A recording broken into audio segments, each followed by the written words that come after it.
Assalamualaikum warahmatullahi wabarakatuh. Innal hamdalillah wassalaman amma ba'da. Sahabat-sahabatku yang dimuliakan oleh Allah Subhanahu wa taala. Segala puji hanya milik Allah Subhanahu wa taala, Tuhan semesta alam yang telah memberikan kita nikmat iman dan Islam. Sholawat serta salam semoga tercurah kepada Rasulullah Muhammad SAW, keluarganya, para sahabat dan umatnya hingga akhir zaman. Pada kesempatan ini mari kita renungkan bersama sebuah kisah yang penuh pelajaran tentang pentingnya menjaga hati dan lisan kita dari ghibah, bahkan ketika itu hanya berupa pikiran dalam hati. Sahabat-sahabatku yang dimuliakan oleh Allah Subhanahu wa taala, dikisahkan oleh seorang ulama besar bahwa suatu hari ia sedang berada di Masjid Asyunizia menunggu jenazah untuk melaksanakan sholat jenazah. Saat itu ia melihat seorang fakir miskin yang bekas ibadahnya nampak jelas, tetapi ia mengemis kepada orang-orang. Dalam hatinya sang ulama berkata, jika orang ini mau bekerja untuk memperoleh rezekinya, itu akan lebih baik baginya. Sepintas pikiran ini tampak wajar, ya, bahkan mungkin kita pun sering berpikir seperti itu.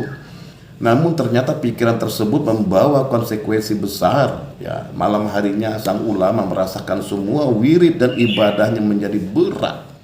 Dalam kantuknya ia bermimpi melihat si fakir miskin itu. Orang-orang berkata kepadanya, makanlah daging orang ini karena engkau telah menggunjingnya.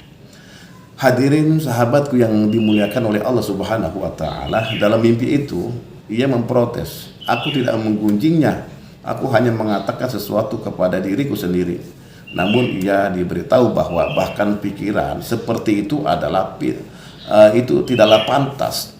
Ia diperintahkan untuk meminta maaf kepada si fakir. Pagi harinya ia pun mencari si fakir dan akhirnya menemukannya. Dengan penuh rendah hati ia meminta maaf dan si fakir mendoakannya, semoga Allah mengampuni dosa kami dan dosamu.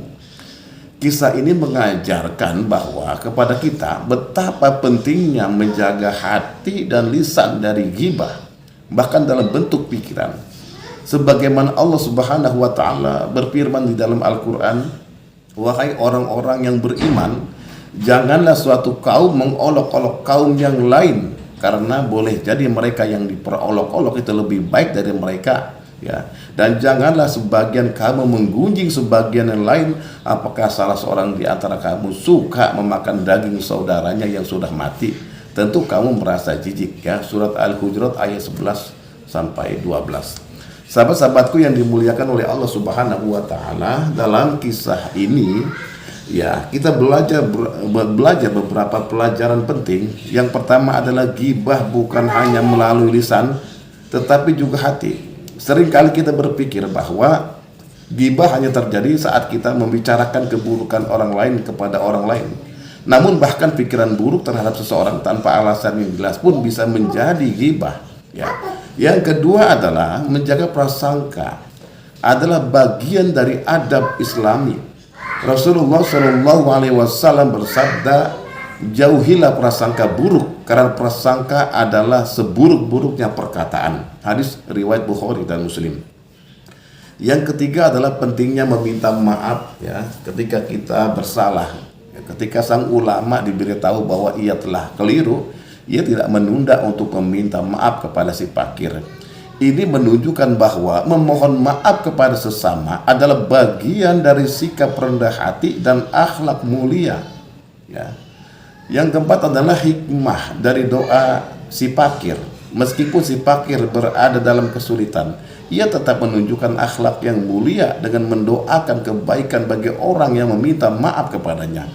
Inilah contoh nyata dari ketulusan hati seorang hamba, ya.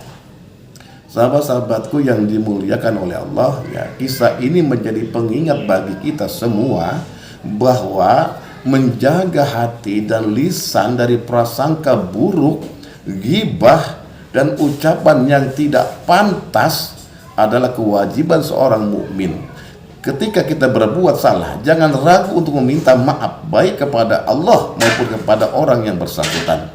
Marilah kita jaga hati dan lisan kita dan selalu berusaha berpikir positif terhadap sesama. Semoga Allah mengampuni dosa-dosa kita dan menjadikan kita hamba Allah yang selalu menjaga adab dalam setiap keadaan.